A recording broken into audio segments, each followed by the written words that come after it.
move to our final topic du jour, and that is the lovely topic of analytics. So if I had $1 for every time I heard the term analytics over the last year, I'd be a very rich man. So Jose Rivero from Cognizant, could you just talk a bit about what it's all about, what are the concepts, and why should we care? Yeah. So we tend to think about analytics kind of in two groups. Can you hear me?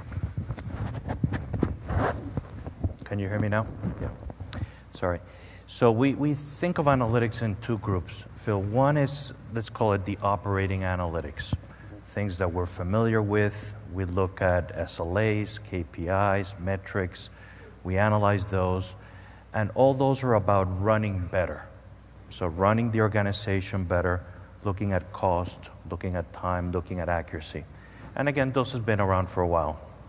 Where you hear the new term analytics quite a bit more these days, it's all about the insights generation. You know, we call it making meaning. So it's taking data, making some meaning around it to really drive outcomes. So it's not to drive costs, it's to drive things like revenue increase, client satisfaction, customer retention. So it's that meaning making, those insights that are really taking us to the next level, and I think that's where a lot of the focus is.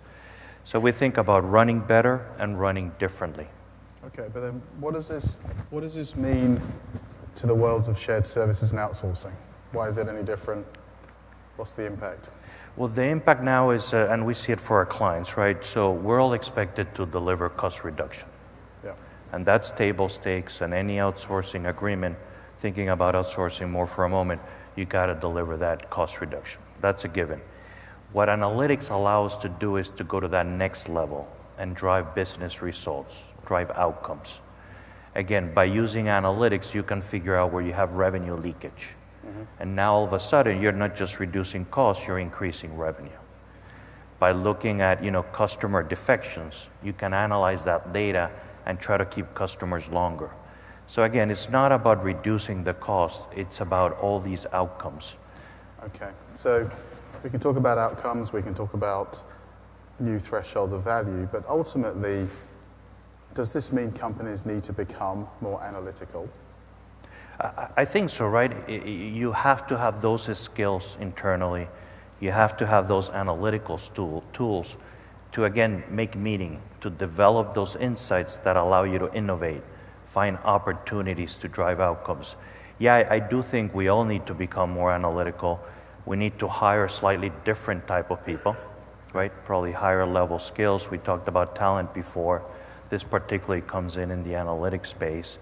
We need to invest in tools, and I think we need to have a bit more of an insight-driven culture, more of an outcome-driven culture that analytics allows us to deliver. So I do think we do need to become a bit more analytical. But I think this is a cultural thing, right? Is that, most of the people in this room probably have MBAs, college degrees, are very smart people. But many people may have just become too operational in nature because that was our focus. So how do we shift the emphasis back to how do we become a more of a thinking, analytically driven organization? Right. So it's aligning the analytics and embedding them in the process work we do. So analytics is not a standalone, it's not a separate department, it's not a separate business. It has to be part of the work we do every day. So, for example, when we process clinical data, we're analyzing all this data, and at the same time, we're looking for red flags to tell our clients, this trial is not going well. When we process a health claim, sure, we'll take care of the processing. We're in parallel to that, we're doing analytics to check for fraud detection and fraud prevention. So it's putting the analytics in the process. It's embedded in the way we run the process, we think about it, it's a cultural change. And we need to be able to gather that data and analyze it very much within the process. It's not a separate department. And who drives the change? Is it the provider or is it the customer? I mean, I keep hearing about, we just sold a 20 FTE analytics deal. What does that mean? Was it driven by the client wanting to say, we want to be more analytical, or were they just looking to have some cheap analytical support? Yeah, and that's an example of a standalone analytics engagement, Right. where the client may want 20 people to help them with analytics, ad hoc reporting. You can take that path. I think where you get a lot more benefit and value is to embedding it into the process. So it's not adding a standalone 20-person analytics group. No, it's doing analytics on the F&A work you're doing, on the claims processing, on the clinical data management. It's not 20 people separately, it's adding analytics to the work you're currently doing and being able to analyze that process data real time every day. Yeah. But how does it, I mean, it's a grading concept. We'll go hire Cognizant or IBM or whoever, and they're going to bring all these smart analytical people into my organization to help me get better at this.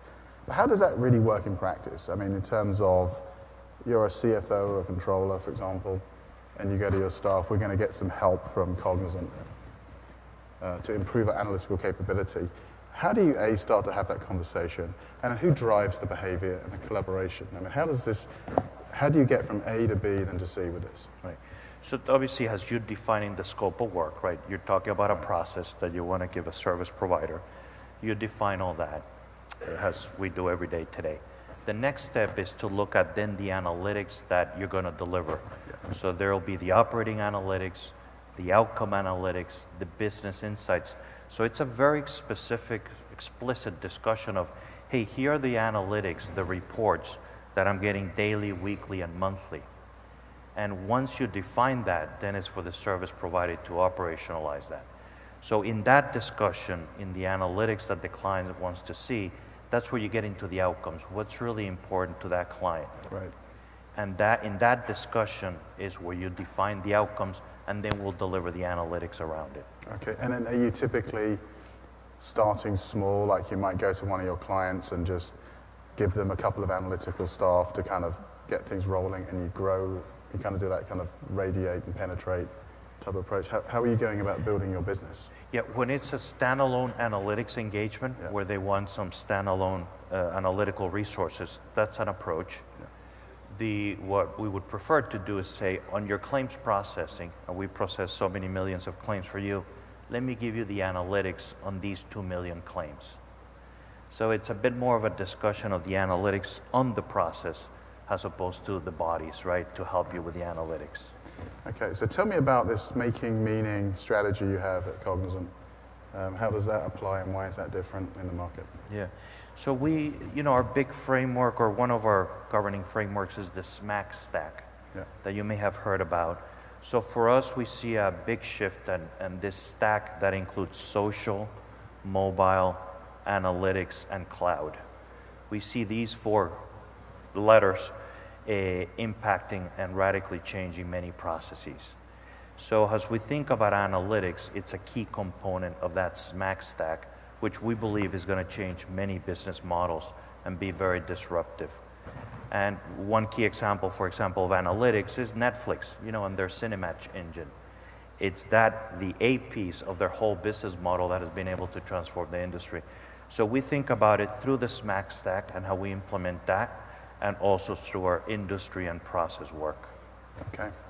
Now, when we look at BPO today, when you've done let's take an F&A deal, once you've sold your client, procure to pay, record to report, or the cash, surely the only way you can upsell them is to sell them analytics, right? So surely analytical capability is going to differentiate the provider industry. Yeah, and that's right on, right? So spend analytics, for example, tends to be an add-on that tends to be in a lot of the F&A engagement. Right. So yeah, it's that extra add-on that gives you the insights to be able to deliver more outcomes. Good.